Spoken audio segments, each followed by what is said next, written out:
آج 28 جولائی کا دن گزر گیا تھا اور کل بریگیڈیئر پرکاش کی آمد یقینی تھی۔ میں نے دیکھ بھال اور خوب سوچ سمجھ کر دشمن کی آمد کی سمت سے بائیں جانب ایک درخت پر عارضی مچان بنائی تھی۔ بائیں سمت جگہ چننے میں ایک تو یہ فائدہ تھا کہ بریگیڈیئر پرکاش نے ڈرائیور کے ساتھ فرنٹ سیٹ پر بیٹھا ہونا تھا، اس لیے لامحالہ اس نے بائیں سائیڈ پر ہونا تھا۔ دوسرا، مجھے فرار کے لیے بھی یہی سمت مطلوب تھی۔ اس جانب درخت بھی کچھ زیادہ تھے۔ IED کے ٹھیک لگا ہونے کا اطمینان کر کے میں واپس درخت کے پاس آیا اور مچان میں لیٹ کر سو گیا۔ خود کو رسے سے باندھنا میں نہیں بھولا تھا، ورنہ دوسری صورت میں نیچے گر کر میں زخمی یا ہلاک ہو سکتا تھا۔ سارے دن کی تھکن اور بے آرامی کے باوجود میں رات کو اچھی طرح نہیں سو سکا تھا۔ بار بار آنکھ کھل جاتی۔ ایک بار تو سیٹی کی آواز سن کر میں بے ساختہ چونک کر اٹھ بیٹھا اور دوبارہ سیٹی بجنے پر میرے ہونٹوں پر مسکراہٹ دوڑ گئی، کیونکہ غنودگی بھاگتے ہی میں نے آواز کو پہچان لیا تھا۔ یہ اس علاقے میں موجود ایک بڑے سائز کے چوہے کی آواز تھی جو جسامت میں بلی سے بھی بڑا ہوتا ہے۔ اس کا مقامی نام ترشون ہے۔ اپنی بل کے دہانے پر کھڑا ہو کر جب یہ زوردار آواز نکالتا ہے تو بالکل یوں محسوس ہوتا ہے جیسے سیٹی بجائی جا رہی ہو۔ صبح تڑکے اٹھ کر میں ضروریات فطرت سے ہم کلام ہوا اور پھر درخت پر چڑھ کر اونگنے لگا۔ دشمن کی آمد بعد از دوپہر متوقع تھی، کیونکہ اس رینک کے آفیسر کا صبح تڑکے جاگنا ایک مذاق ہی معلوم ہوتا ہے۔ جاگنے کے بعد بذریعہ ہیلی کاپٹر بریگیڈ ہیڈ کوارٹر میں پہنچنا اور پھر وہاں سے اگلے مورچوں کے معائنے کے لیے بائی روڈ آنے میں اتنی دیر تو بہرحال ہو ہی جانی تھی، مگر اس کے باوجود بالکل ہی بے پرواہ ہو جانا مناسب نہیں تھا۔ دھوپ کے تیز ہوتے ہی میں سنبھل کر بیٹھ گیا۔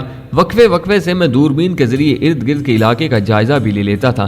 یوں ہی سورج نے نصف سفر طے کیا، مطلوبہ سمت سے ایک جیپ نمودار ہوئی۔ میں نے دوربین آنکھوں سے لگا لی۔ جیپ کا نظارہ بالکل قریب ہو گیا تھا۔ فرنٹ سیٹ پر بیٹھے ہوئے دونوں جوانوں کی شکل بریگیڈیئر پرکاش سے بالکل میل نہیں کھاتی تھی۔ تھوڑا مزید نزدیک آنے پر ان کے رینک بھی نظر آنے لگے تھے۔ ڈرائیور کے ساتھ درمیانی رینک کا ایک آدمی بیٹھا تھا، جبکہ عقبی جانب 3 آدمی کلاشنکوفوں سے لیس کھڑے ہوئے تھے۔ جیپ سست رفتاری سے چل رہی تھی۔ یقیناً یہ بریگیڈیئر پرکاش کے آنے سے پہلے رستے کی دیکھ بھال کر رہے تھے۔ میرے تنے ہوئے اعصاب ڈھیلے پڑ گئے تھے۔ وہ اسی سست رفتاری سے اس کچے راستے پر سے گزرتے چلے گئے۔ مجھے یقین تھا کہ انتظار کی گھڑیاں ختم ہونے کو ہیں۔ اپنے کیموفلاج کا بغور جائزہ لے کر میں بریگیڈیئر پرکاش کے استقبال کے لیے تیار ہو چکا تھا۔ گھٹنوں پر رکھی رائفل میں نے ہاتھوں میں تھام لی تھی۔ ٹیلیسکوپ سائٹ کے سامنے اور رقبی طرف کے گلاس کو اتار کر میں نے موڑ کی سمت شست باندھ لی تھی۔ سائٹ کے اندر 3 گہری سیاہ لکیریں نظر آ رہی تھیں۔ 2 لکیریں دائیں بائیں سے درمیان کی طرف نظر آ رہی تھیں اور ایک قطرے موٹی لکیر تھی جو نیچے سے اوپر کی جانب اٹھ کر جا رہی تھی۔ مؤخر الذکر لکیر نیچے سے موٹی تھی اور اس کا اوپری سرا بالکل باریک تھا۔ تینوں لکیریں درمیان سے ذرا پہلے ختم ہو جاتی تھیں۔ اگر نیچے والی لکیر کو اوپر کی طرف مکمل اٹھا دیا جاتا تو سائٹ کے اندر بڑا سا جمع کا نشان بن جاتا۔ اس عمودی لکیر کا اوپری سرا میرا شستی نقشہ تھا۔ دشمن کی گشتی جیپ کو گزرے گھنٹہ گزرا ہوگا کہ ایک دم موڑ سے 3 گاڑیاں نمودار ہوئیں۔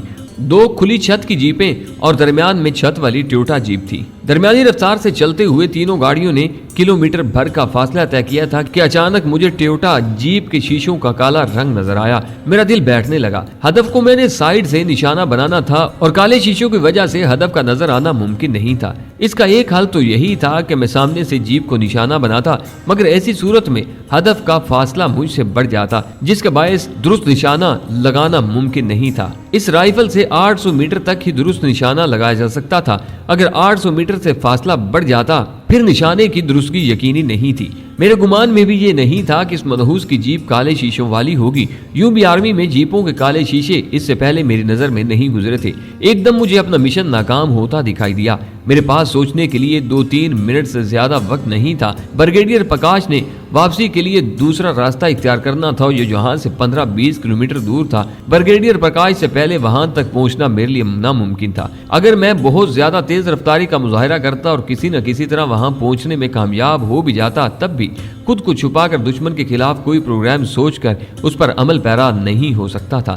استاد صادق نے آخری نصیحت میں کہا تھا کہ ایک تربیت یافتہ سپاہی کا مشن میں ناکام ہونے کے بعد زندہ واپس لوٹنا بھی آدھی کامیابی ہوتی ہے، مگر میں اپنے پہلے مشن میں آدھی کامیابی پر اکتفا نہیں کر سکتا تھا۔ گاڑیوں کا فاصلہ ہر گزرتے سیکنڈ کم ہوتا جا رہا تھا۔ رائفل کی بیرل پر سائلنسر فٹ تھا اور فائر ہوتے وقت صرف ہلکی سی ٹھک کی آواز اٹھنی تھی جو فائر کی جگہ سے زیادہ چند گز دور تک سنی جا سکتی تھی۔ اور پھر فیصلہ کن لمحہ آن پہنچا۔ اگلی جیپ میرے سامنے سے گزری۔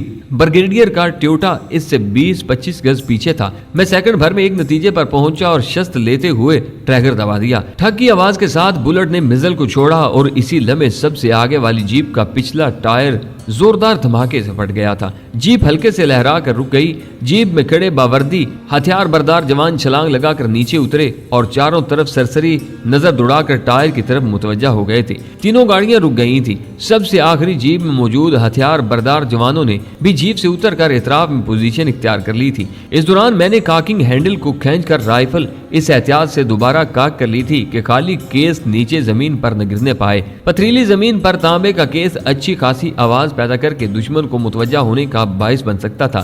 اگلی جیپ کے ڈرائیور نے جیپ کی عقبی طرف بندہ فالتو ٹائر کھولنا شروع کر دیا تھا۔ اسی وقت میری دعائیں رنگ لائیں اور میری ترکیب کو کامیابی کی جھلک نظر آئی۔ بریگیڈیئر پرکاش نے اپنی جانب کا شیشہ نیچے کر کے سر باہر نکالا۔ شاید وہ اگلی جیپ والوں کو کوئی ہدایات دینے والا تھا یا خالی ایک نظر ہی باہر دیکھنا چاہتا تھا۔ مجھے اس کے ارادے سے کوئی غرض نہیں تھی۔ شیشے کے نیچے ہوتے ہی میری انگلی نے ایک جھٹکے سے ٹریگر کی آزادانہ حرکت کو پورا کرتے ہوئے مکمل ٹریگر دبا دیا۔ سر میں لگنے والی گولی چیخنے کا موقع نہیں دیا کرتی۔ طاقتور بلٹ نے اس کا آدھا سر اڑا دیا تھا۔ ڈرائیور بلند آواز میں چیخا اور جیپ کا دروازہ کھول کر باہر نکلا۔ باقی سب بھی اس طرف متوجہ ہو گئے تھے۔ میں نے ان سے نظر ہٹا کر ایک بار پھر رائفل کاک کی اور آئی ڈی کی جگہ پر نشانہ باندھ کر تیسری گولی فائر کر دی۔ کان پھاڑ دینے والا دھماکہ ہوا۔ اسی وقت تمام ہتھیار برداروں نے اچانک فائر کھول دیا تھا۔ کلاشنکوفوں کے فائر کی تڑتڑاہٹ سے ماحول گونج اٹھا تھا۔ چونکہ کسی کو ابھی تک میرے چھپنے کی جگہ کے بارے میں معلوم نہیں ہوا تھا، اس لیے وہ چاروں طرف گولیاں برسا رہے تھے۔ جیپ کی عقبی نشست کھول کر 2 آفیسر باہر آئے اور تمام کو اندھا دھند فائر کرنے سے منع کرنے لگے۔ یقیناً بریگیڈیئر پرکاش کے بعد وہی دونوں سینئر تھے۔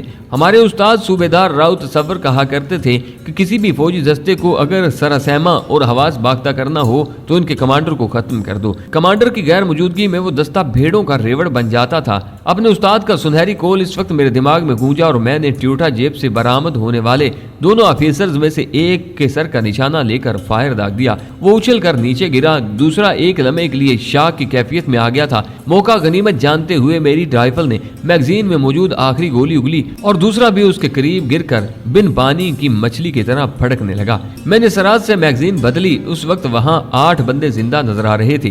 ان میں سے ایک ہی کلاشنکوف کا رخ انہی درختوں کی طرف تھا جہاں میں چھپا ہوا تھا۔ میں نے دفاعی اصول کو مد نظر رکھتے ہوئے سب سے پہلے اسی سے جان چھڑانے کا سوچا اور اگلے لمحے وہ مرغے بسمل کی طرح تڑپ رہا تھا۔ اصولاً مجھے بریگیڈیئر پرکاش کے مرتے ہی وہاں سے فرار ہو جانا چاہیے تھا، مگر دشمن کی کم تعداد اور اپنی گولیوں کو مسلسل نشانے پر لگتا دیکھ کر میرا حوصلہ بڑھ گیا تھا۔ بقول استاد محترم سنائپر کی مثال اندھیرے کی تیر جیسی ہوتی ہے کہ جانے کس وقت کہاں سے نکل کر گردن سے پار ہو جائے۔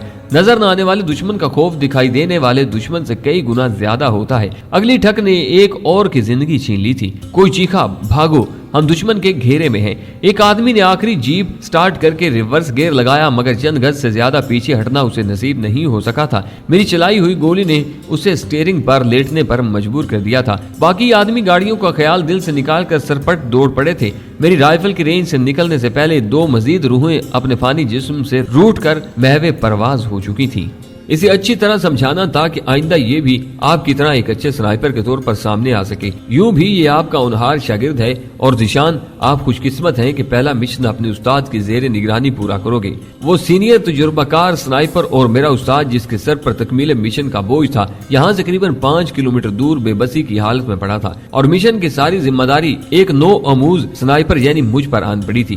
گو زخمی ہونے کے بعد استاد صادق نے مشن کو ادھورا چھوڑ کر واپس جانے کا مشورہ دیا تھا، مگر میرے اصرار پر اسے ضروری ہدایات اور نیک خواہشات کے ساتھ مجھے رخصت کرنا پڑا تھا۔ وہ 2 گھنٹے تک مجھے سمجھاتا رہا تھا اور حقیقی بات ہے کہ مجھے اپنی ساری ٹریننگ سے استاد صادق کی آخری ہدایات زیادہ مؤثر لگی تھی، کیونکہ یہ ہدایات عملی زندگی کی عین ابتدا تھی۔ درخت کے قریب پہنچ کر میں آگے نکلتا چلا گیا۔ جس جگہ ہدف کو نشانہ بنانا تھا وہ ایک ایسی جگہ تھی جہاں قدرتی طور پر 1-2 پتھر ابھرے ہوئے تھے اور اس طرح کے اس راستے سے گزرنے والی گاڑیوں کے لیے ایک قدرتی سپیڈ بریکر سا بن گیا تھا۔